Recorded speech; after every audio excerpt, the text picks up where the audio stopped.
So basically now,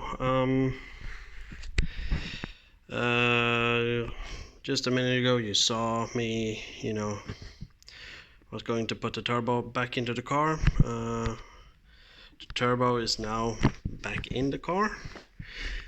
You probably can't see anything down here right now because now all the lines and EGR coolers are back into the car. I did this off camera, as I told you before, because basically you can't see anything when you do the work anyway, so basically it's pointless filming it. Me struggling is not something I'm not gonna bother you with. So, and it has taken a little bit more time. It's probably a week ago since I filmed the other stuff. And the turbo went in today, actually went in quite nicely, but the last time I had a little bit of a snag. I can show you on this old engine. Between that hose and this part and this hole is a cooling line that goes behind the turbo, and I did the dodo.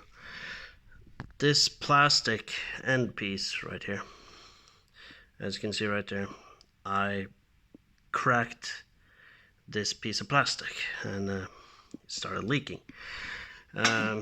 Yes, I did have a spare one on this engine, and it's now mounted, and it's good. So no big deal, it's just a little bit of a setback. And we have done a little bit else apart from that cover that's missing there. The front end is actually coming back together, so we have gotten the fog lights are in on both sides, and I took away the license plate holder, which was in front of the intercooler. So basically when you put a license plate on, intercooler didn't get any air, so where there's remnants of sticker, the license plate holder is going back into its original position. Everything on these cars are just like the grill. It's basically a small screwdriver, just pop it out. You don't need to pull the bumper off to fit it like you have to do with a lot of cars. And also this car is also fitted with a headlight washer system, which has been blocked off. I believe I have everything on the parts car, but for now we're probably gonna leave it. Maybe I put halogen lights on this car instead of the xenons, just to get it through an inspection. This car doesn't need an inspection now, but early next year. But when with halogen lights, you don't need a headlight washer. So, and I have a set on the parts car; they just slot right into this car. So this car is very easy to replace headlamps on.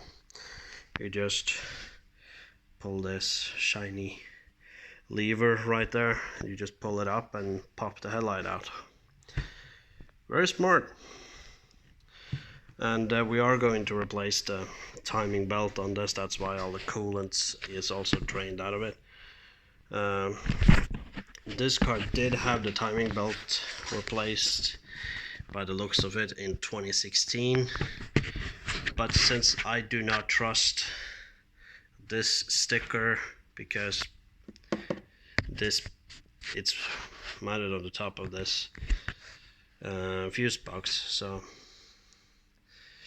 I would say that since I don't trust it, I'm just going to replace it for peace of mind, because the odometer in the car is at the specific interval for the timing belt, so we're just going to change it.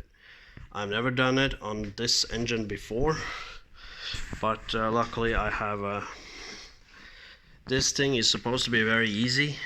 I'm gonna try first on this spare engine that I got, just to that on this engine doesn't matter if I damage anything, because this engine is never going to be used anyway.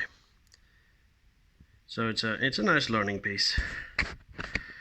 So basically it should be quite simple. I'm watching a lot of YouTube videos about it, so, and I think it should be fine. Everyone says that this engine is very easy to replace it on, so it looks easy too. So we'll see how that goes, and we are going to replace the water pump as well. I'm showing you on this engine because there's not a whole lot you can see down here, so it's going to be hard to film that. And yeah, you know, there's a lot of videos about it, so I don't really have to film it. I can film it after it's done, before I put the top cover on.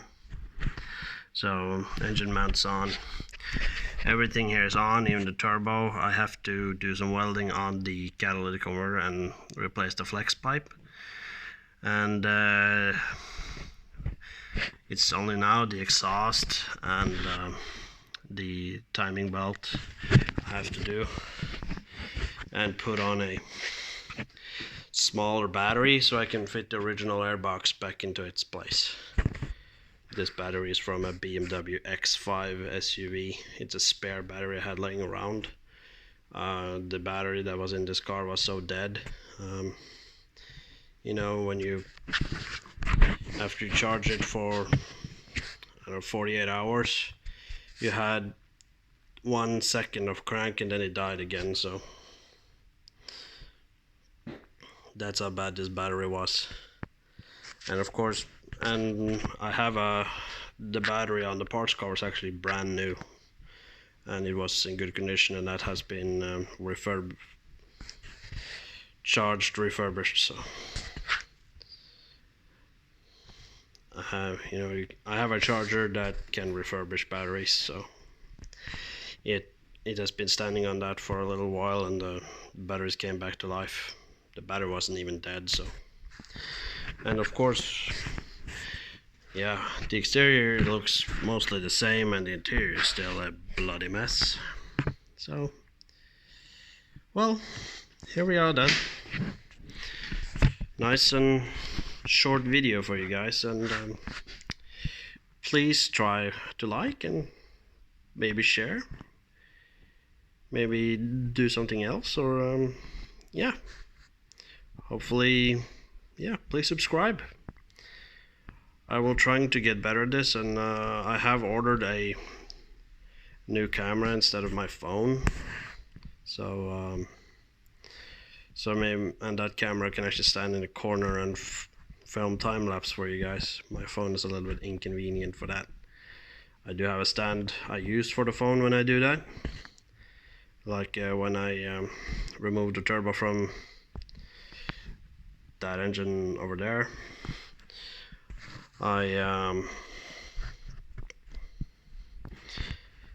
I used time lapse in the phone, and yeah, it went okay, but it went extremely fast.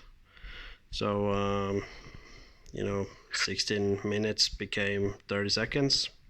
That's a little cool. So I'll see you guys later. Bye.